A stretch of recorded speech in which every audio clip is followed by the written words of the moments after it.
Hello दोस्तों, आप सभी का स्वागत है। दोस्तों, आज के उपदेश के माध्यम से मैं आपको उन 7 गलतियों के बारे में बताने जा रहा हूँ जो गौतम बुद्ध अक्सर अपने शिष्यों और सांसारिक लोगों को कभी न करने की सलाह देते थे। दोस्तों, अगर आप अपने जीवन में खुश रहना चाहते हैं तो आज से ही ये 7 गलतियां करना बंद कर दीजिए। तो आइए बिना समय बर्बाद किए जानते हैं उन 7 गलतियों के बारे में जो व्यक्ति का जीवन बर्बाद कर देती हैं। नंबर 1, किसी को जबरदस्ती सलाह देना। दोस्तों, सबसे पहले तो ये समझ लीजिए कि हम सलाह क्यों देना चाहते हैं। हम सलाह देना चाहते हैं क्योंकि हम चाहते हैं कि दूसरों को बुद्धिमान लगे। लेकिन होता बिल्कुल उल्टा है, यानी वह हमें मूर्ख समझता है। दोस्तों, देखिए, 2 तरह के लोग होते हैं। एक तो वो जो बड़ी बड़ी कहानियाँ सुनाते हैं लेकिन उनकी बातों का लोगों पर कोई असर नहीं होता। और दूसरे वो हैं जो एक शब्द कहते हैं और लोगों के दिल कांप उठते हैं। इसलिए ऐसा इंसान बनो जिसकी हर बात की वैल्यू हो। एक छोटी सी घटना से मैं आपको समझाता हूँ। एक बार गौतम बुद्ध जंगल के रास्ते से गुजर रहे थे, तभी एक साधु की नज़र उन पर पड़ी और वह उनकी ओर आकर्षित हो गए। मित्रों, बुद्ध के प्रति आकर्षण होना स्वाभाविक था और फिर वह व्यक्ति बुद्ध से पूछता है कि मुनिवर, क्या आप भगवान हैं? बुद्ध कहते हैं नहीं। तब भिक्षु पूछता है, तो फिर क्या आप सचमुच भगवान हैं? बुद्ध कहते हैं नहीं। बुद्ध तब कहते हैं कि मैं भी तुम्हारी तरह एक आदमी हूँ, सिर्फ इतना अंतर है कि मैं जाग रहा हूँ और तुम अभी सो रहे हो। तब भिक्षु बुद्ध कहता है कि तुम्हारे चेहरे की चमक देखकर लगता है कि तुम एक आदर्श व्यक्ति हो। वह एक आदमी है। अतः मैं ये जानना चाहता हूँ कि आपके गुरु कौन हैं और किसके मार्गदर्शन ने आपको एक आदर्श मनुष्य बनाया। बुद्ध कहते हैं कि शुरू में मेरे कई गुरु थे लेकिन मैं आत्मज्ञान के इस पथ पर अकेला ही चला और मैंने सैकड़ों गलतियाँ की। उसके बाद मुझे स्वयं ही आत्मज्ञान प्राप्त हुआ। ये सुनकर भिक्षु क्रोधित हो गया और बुद्ध से बोला, जाओ, मैंने तुम्हारे जैसे बहुत से पाखंडी देखे हैं। तुम गुरु का सम्मान लूट रहे हो। बुद्ध का उत्तर बिल्कुल सही था, लेकिन व्यक्ति के भीतर के बुद्ध का उत्तर गलत था। इसके बाद बुद्ध उस व्यक्ति को समझाने के लिए एक भी शब्द खर्च नहीं करते हैं। बाद में उन्हें इस बारे में पता चलता है, लेकिन उस समय बुद्ध अपनी ऊर्जा और समय बर्बाद नहीं करते।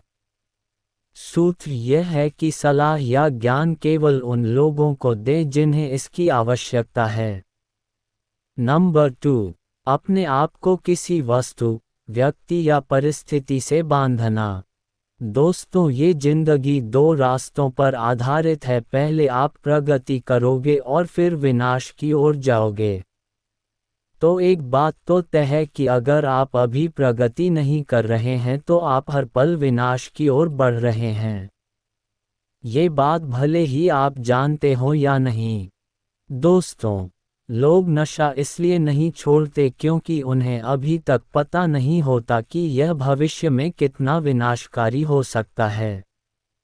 इसलिए जो चीज़ें आपके भविष्य में बाधा बन रही हैं, उन्हें धीरे धीरे ही सही, आज से ही छोड़ना शुरू कर दें।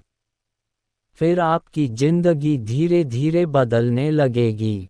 नंबर 3, हर किसी की सलाह को ज़्यादा गंभीरता से न लें।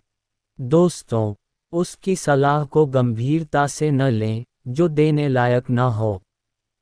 कैसे पता करें कि कौन योग्य है और कौन नहीं?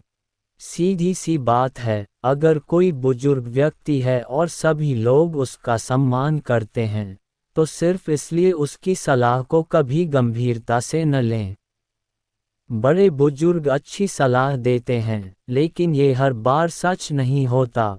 दोस्तों, अगर आप कुक बनना चाहते हैं और किसी गायक से सलाह लेते हैं, तो संभव है कि गायक आपको सलाह तो दे, लेकिन आपका खाना नहीं बनेगा जो मानक आप चाहते हैं। हर सलाह को अपने अनुभव के आधार पर परखें और बिना अनुभव किए किसी नतीजे पर न पहुँचें।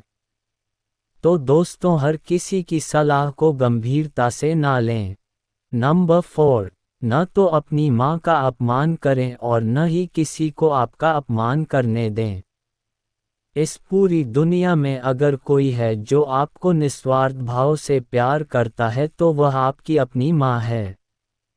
दोस्तों, गौतम बुद्ध की माता, जिनका नाम महामाया था, ने बुद्ध को जन्म देने के 7 दिन बाद अपना शरीर त्याग दिया था।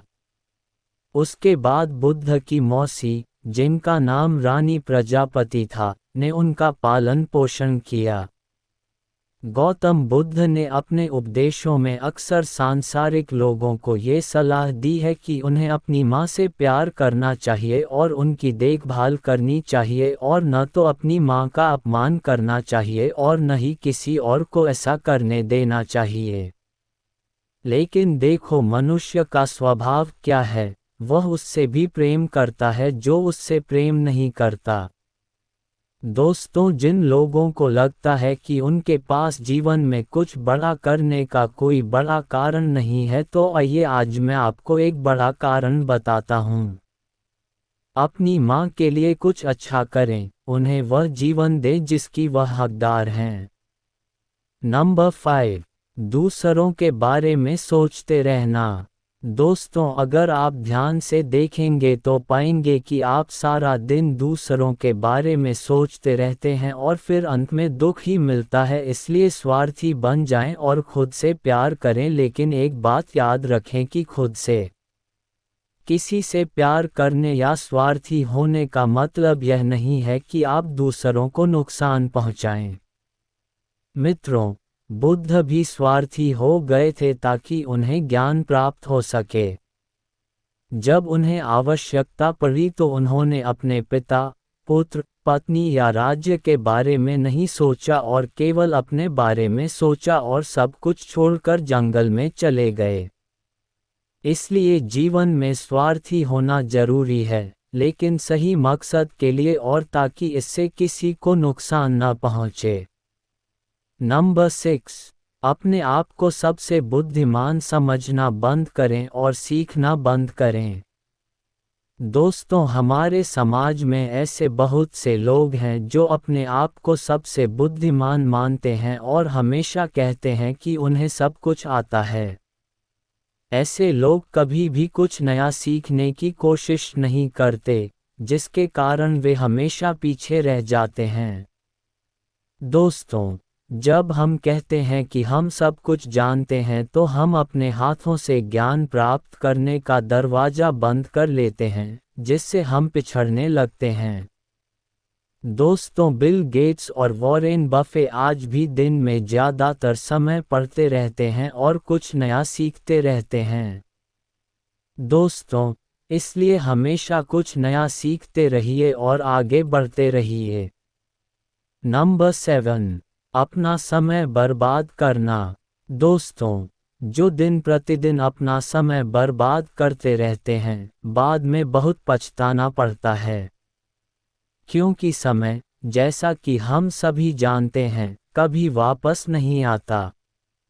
दोस्तों, हमारे पास चाहे कितना भी पैसा हो, हम उस पैसे से 1 सेकंड भी समय खरीद कर वापस नहीं ला सकते।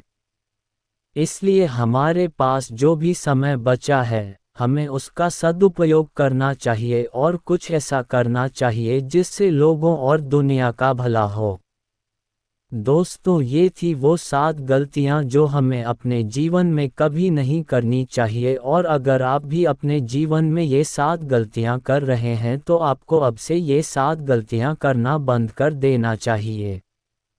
दोस्तों, आपको यह उपदेश कैसा लगा? कृपया नीचे दिए गए कमेंट बॉक्स में कमेंट करके हमें बताएं। साथ ही अगर आपको ये प्रवचन पसंद आया और ये आपके लिए उपयोगी लगा तो इस प्रवचन को अपने दोस्तों के साथ ज़रूर शेयर करें। दोस्तों, हम आपसे फिर मिलेंगे ऐसी ही एक सेल्फ हेल्प सलाह के साथ। तब तक आप जहां भी रहें खुश रहें और खुशियां बांटते रहें। हमें अपना बहुमूल्य समय देने के लिए हार्दिक धन्यवाद। स्माइल।